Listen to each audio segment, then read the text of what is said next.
Assalamualaikum warahmatullahi wabarakatuh. Kami siswa-siswi SMA Negeri 3 Maros kelas 105. Kami akan membuat video tentang biografi dengan mata pelajaran Bahasa Sastra Indonesia dengan guru pembimbing Ibu Ratna Dewi SPD MPD. Sebelum itu, izinkan kami memperkenalkan anggota kelompok kami. Saya Muhammad Alif Al-Nur Rafiq, nomor urut 16. Saya Nurul Ilmi, nomor urut 27. Saya Alfia, nomor urut 04. Saya Putra Al-Maliki Jalaluddin, nomor urut 28. Selamat menyaksikan.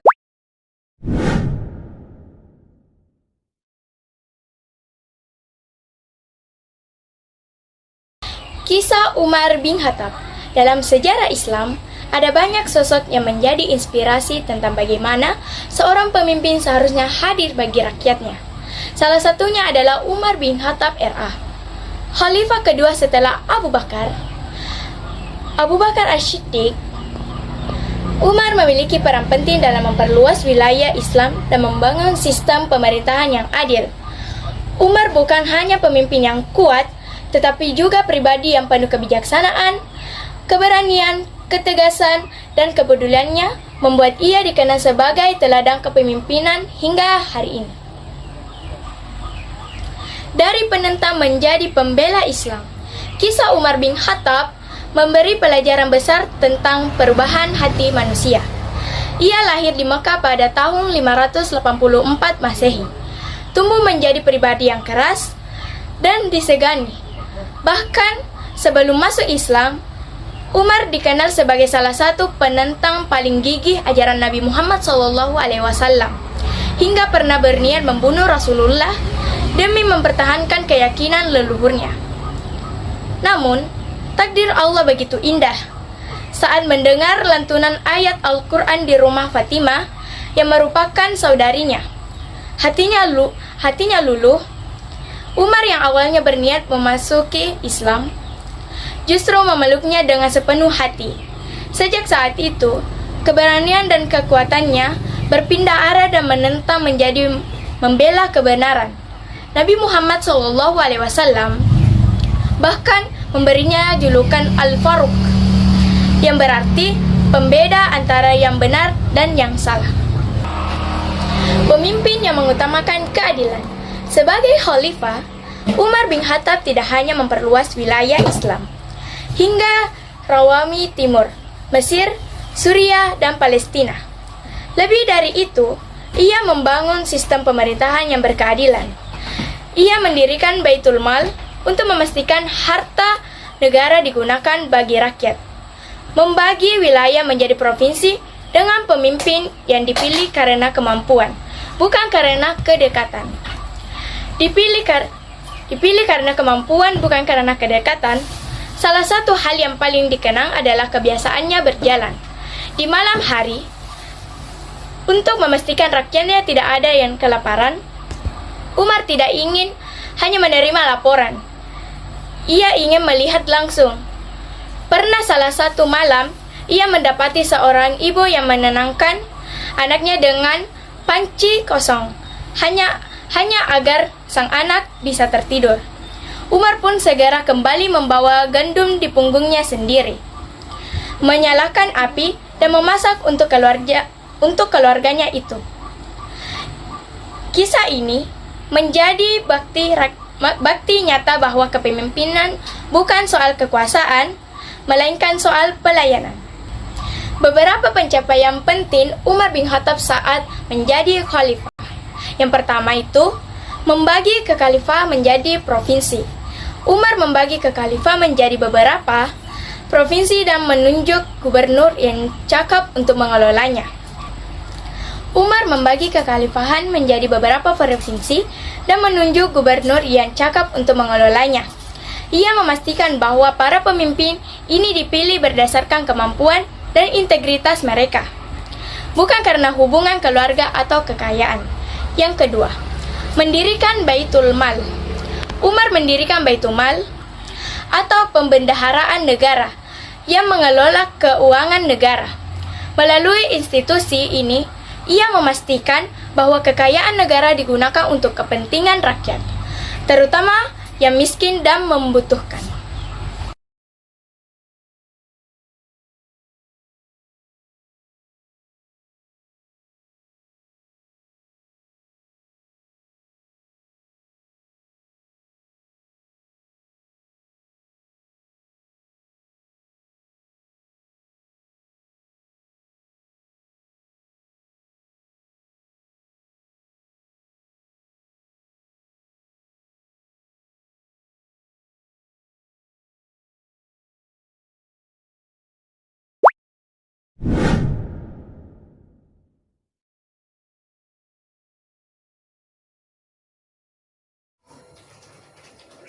Ali bin Abi Thalib radhiyallahu anhu merupakan khalifah keempat dari Khulafa ar-Rasyidun yang berkuasa sekitar 4-5 tahun. Ali adalah sepupu Nabi Muhammad SAW yang kemudian menjadi menantunya setelah menikahi Fatimah Az-Zahra. Ayahnya Abu Thalib bin Abdul Muthalib bin Hashim bin Abdul Manaf adalah kakak kandung ayah Nabi Muhammad SAW. Abdullah bin Abdul Muthalib. Ibunya bernama Fatimah binti As'ad bin Hashim bin Abdul Manaf. Sewaktu lahir, ia diberi nama Haidarah oleh ibunya. Nama itu kemudian diganti ayahnya dengan Ali. Pada usia remaja setelah wahyu turun, Ali banyak belajar langsung dari Nabi Muhammad SAW karena sebagai anak asuh berkesempatan selalu dekat dengan Nabi. Hal ini berkelanjutan hingga beliau menjadi menantu Nabi. Hal inilah yang menjadi bukti bagi sebagian kaum sufi bahwa ada pelajaran-pelajaran tertentu masalah rohani atau yang kemudian dikenal dengan istilah tasawuf yang diajarkan Nabi khusus kepada beliau, tapi tidak kepada murid-murid atau sahabat-sahabat yang lain. Didikan langsung dari Nabi Muhammad SAW kepada Ali dalam semua aspek ilmu Islam, baik aspek zahir atau syariah dan batin. Tasawuf mengembleng Ali menjadi seorang pemuda yang sangat cerdas, berani dan bijak. Ali bersedia tidur di kamar Nabi Muhammad SAW untuk mengelabui orang-orang Quraisy yang akan menggagalkan hijrah Nabi. Beliau tidur menampakkan kesan Nabi Muhammad SAW yang tidur sehingga masuk waktu menjelang pagi, mereka mengetahui Ali yang tidur. Sudah tertinggal satu malam perjalanan oleh Nabi yang telah meloloskan diri ke Madinah bersama Abu Bakar. Pertempuran yang diikuti pada masa Nabi Muhammad SAW ada Perang Badar, Perang Khandaq, Perang Khaybar, dan peperangan lainnya. Di akhir masa pemerintahan Ali bin Abi Thalib, umat terpecah menjadi 3 golongan, yakni Muawiyah Syiah, pengikut Abdullah bin Sabah al-Yahudi yang menyusup barisan tentara Ali bin Abi Thalib al-Khawarij. Orang-orang yang keluar dari barisan Ali bin Abi Thalib menyebabkan tentara makin lemah, sehingga pada 20 Ramadan 40 Hijriah atau 660 Masehi, Ali bin Abi Thalib dibunuh oleh Abdullah bin Muljam, anggotanya Khawarij.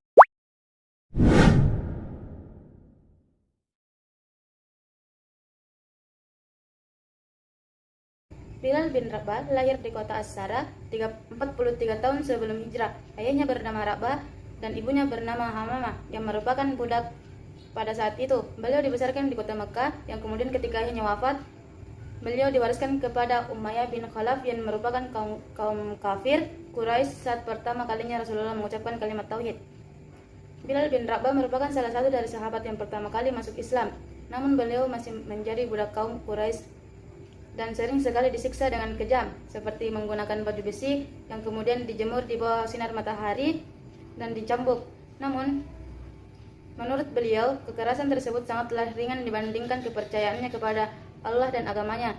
Telah lama menjadi budak kaum Quraisy, Abu Bakar As-Siddiq ingin membeli beliau dari Umayyah bin Khalaf dengan harga yang sangat tinggi. Jika sudah dibeli, Abu Bakar As-Siddiq mengatakan kepada Rasulullah bahwasanya beliau sudah membeli Bilal bin Rabah, namun Rasulullah sempat kecewa dan mengatakan bahwasanya Abu Bakar As-Siddiq akan menjadikannya musuh. Namun Abu Bakar As-Siddiq tidak pernah patah semangat dan menjelaskan bahwasanya beliau membeli Bilal bin Rabah bukan untuk memperbudaknya, namun untuk memerdekakannya. Para sahabat mengikuti perang Badar termasuk Bilal bin Rabah. Setelah kota Mekah aman, maka beliau hijrah ke kota Madinah. Sebelum hijrah, Rasulullah dan 3 sahabatnya masuk ke dalam Ka'bah. 3 sahabat dan saat azan zuhur tiba, Bilal bin Rabah diperintahkan untuk mengumandangkan azan dengan suara lantang dan sangat bagus sehingga masyarakat Islam pada ikut terkagum dan terharu. Yang kemudian pada saat itu pula beliau diangkat menjadi muazin. Bilal bin Rabah mengumandangkan azan hanya sampai pertengahan karena beliau sangat terharu sehingga masyarakat Islam yang lainnya pun ikut terharu dan menangis.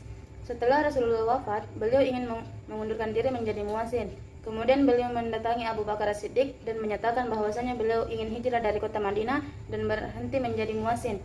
Pada saat itu Abu Bakar As-Siddiq masih sangat kecewa, namun Bilal bin Rabah mengatakan, "Ketika engkau membeliku untuk memperbudakku, maka laranglah aku. Namun ketika engkau membeliku karena ingin memerdekakanku, maka izinkanlah aku untuk hijrah dari kota Madinah." Dengan sangat terpaksa, Abu Bakar As-Siddiq kemudian memperbolehkan Bilal bin Rabah untuk hijrah dari kota Madinah ke kota yang dekat dengan Damaskus.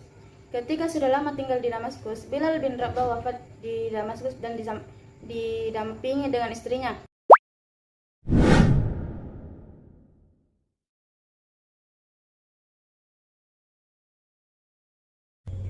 Nama lengkapnya Utsman bin Affan bin Abu al-Ash bin Umayyan bin Abdi Syam bin Abdi Manaf bin Qusay. Utsman bin Affan lahir pada tahun ke-5 dari kelahiran Rasulullah Shallallahu Alaihi Wasallam, sekitar tahun 574 Masehi. Ayahnya bernama Affan bin Abi al-Ash bin Umayyan bin Abdu Syams, sedangkan ibunya bernama Arwa binti Quraisy bin Rabi'ah. Nasabnya bertemu dengan nasab Rasulullah Sallallahu Alaihi Wasallam pada kakek yang keempat, yaitu Abdul Manaf. Dari sisi ibu, nasab keduanya bertemu pada Arwa binti Quraisy. Ibunya Arwa adalah tidak binti Abdul Muthalib, yaitu bibi Rasulullah Sallallahu Alaihi Wasallam. Utsman bin Affan termasuk golongan as-sabiqun al-awwalun, yaitu golongan orang yang pertama kali masuk Islam. Utsman masuk Islam melalui Abu Bakar As-Siddiq dan dinikahkan Nabi dengan putrinya Ruqayyah binti Muhammad Sallallahu Alaihi Wasallam. Utsman diberi gelar Dzun Nurain yang artinya pemilik 2 cahaya karena beliau menikahi 2 putri Rasulullah Sallallahu Alaihi Wasallam, yaitu Ruqayyah dan Ummu Kulthum. Utsman bin Affan terkenal akan akhlaknya yang suka menjaga kehormatan, penyabar, budiman, pemalu, dan dermawan. Utsman bin Affan merupakan sahabat Nabi yang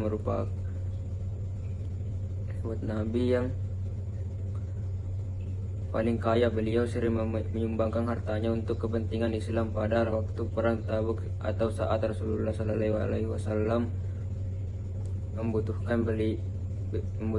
Beliau menyumbang sebanyak 950 kuda dan bahan logistik, ditambah uang sebanyak 1.600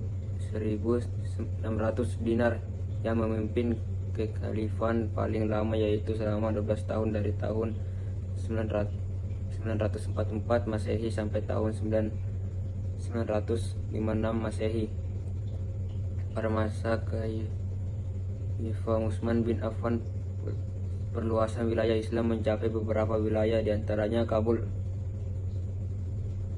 Ad-Dailami, Asia Tengah, Armenia, Tunisia, Kiprus, dan Rodos. Pada tahun 29 Hijriah atau 649 Masehi, Utsman bin Affan membangun kembali Masjid Nabawi dengan batu, dan beliau juga memperluas bagian selatan, barat, dan utara sebesar 470 meter persegi. Pada masa pemerintahnya, Khalifah Utsman bin Affan telah melakukan sesuatu tindakan yang sangat besar dalam sejarah Islam, yaitu kodifikasi atau pembukuan Al-Quran. Sebagainya diketahui mushaf zaman Abu Bakar sampai Umar hanya ada 1 buah, padahal pada masa pemerintah Utsman, wilayah Islam telah masuk ke sebagai wilayah untuk menjaga jangan sampai ada yang dikurangi atau ditambah dalam bacaannya. Akan sebagai sahabat mengusulkan kepada Utsman untuk membukukan Al-Quran. Sejarah terbentuknya pertama kali Angkatan Laut Islam terjadi pada masa Khailaf Utsman bin Affan. Terbentuknya angkatan bahkan kelanjutan dari ekspedisi perluasan wilayah kekhilafan Islam di daerah koloni kerajaan Baitum. Sampai saat ini harta benda peninggalan Utsman masih ada, berupa tanah wakaf yang berisi kebun kurma. Hasil dari kebun tersebut setengahnya dibagikan ke anak yatim dan fakir miskin, setengahnya lagi disimpan di rekening bank atas nama Utsman bin Affan dan untuk keperluan umat Islam.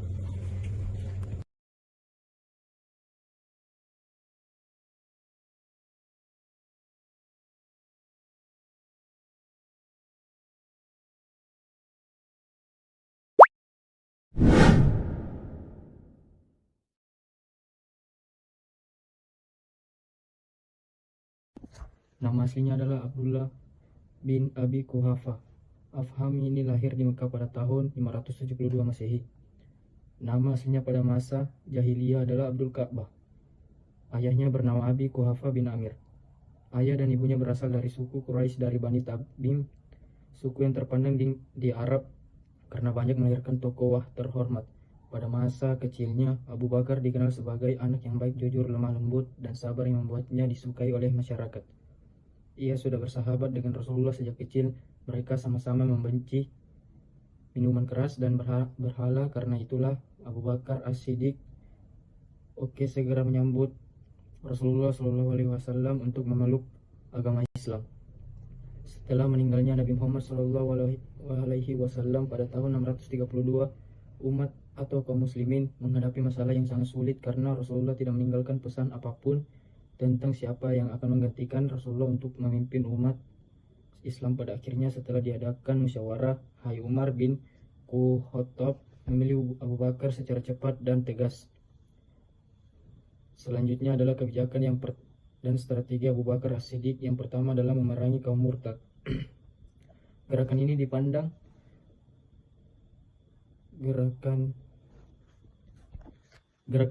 sangat berbahaya karena hampir di seluruh jazirah Arab muncul gerakan itu. Khalifah Abu Bakar bersikap tegas. Di balik ketegasan itu, berpesan kepada para panglimanya untuk terlebih dahulu mengadakan pendekatan persuasif atau damai. Selanjutnya yaitu memberantas nabi palsu. Setelah Rasulullah SAW meninggal dunia, timbul beberapa golongan terbangkang, yaitu golongan orang murtad, golongan orang yang ingkar dan tidak mau membayar zakat, dan golongan orang yang mengaku sebagai nabi. Timbulnya orang-orang murtad karena mereka belum memahami benar tentang Islam, sehingga mereka mudah sekali terpengaruh oleh situasi. Di antara mereka ada yang masuk Islam karena ikut-ikutan. Untuk golongan orang yang tidak mau membayar zakat hanya kepada Rasulullah. Sementara untuk golongan ketiga yaitu adanya orang-orang yang mengaku dirinya sebagai nabi, musik. Selanjutnya ada kodifikasi Al-Quran. Pada masa Khalifah Abu Bakar As-Siddiq telah membuat karya besar, yaitu adanya mushaf Al-Quran yang ketika itu Al-Quran masih berserakan di berbagai tempat. Akhirnya Khalifah Abu Bakar Siddiq menunjuk Sayyid Sabit sebagai pemimpin usaha mulia itu. Setelah usaha tersebut, mushaf disimpan Khalifah Abu Bakar. Setelah beliau meninggal, usaha tersebut disimpan oleh Hafsah binti Umar, putri Umar bin Khattab dan salah satu istri Rasulullah SAW. Selanjutnya adalah perluasan dakwah Islam di antara daerah yang menjadi tujuan perluasan dakwah Islam adalah Suriah. Untuk keperluan tersebut Abu Bakar menugaskan 4 orang panglima dan diperkuat dengan datangnya pasukan Khalid bin Walid yang berjumlah kurang lebih 1.500 orang. Lalu akhir hayat Abu Bakar As-Siddiq jatuh sakit pada saat perang Yarmuk berlangsung. Lalu beliau ingin menunjuk seseorang untuk menjadi penggantinya saat ia sudah meninggal. Khalifah Abu Bakar menuju Umar Kitab untuk menjadi khalifah. Selanjutnya semua sudah dimusyawarahkan bersama sahabat-sahabat yang lain dan telah disetujui. Lalu setelah Abu Bakar sakit selama 15 hari, akhirnya meninggal dunia pada Senin 23 Agustus atau 21 Jumadil akhir tahun 13 Hijriah atau 634 Masehi. Beliau dimakamkan di Masjid Nabawi di samping makam Rasulullah SAW. Itulah tadi hasil video dari kelompok kami. Kurang dan lebihnya mohon dimaafkan. Wassalamualaikum warahmatullahi wabarakatuh.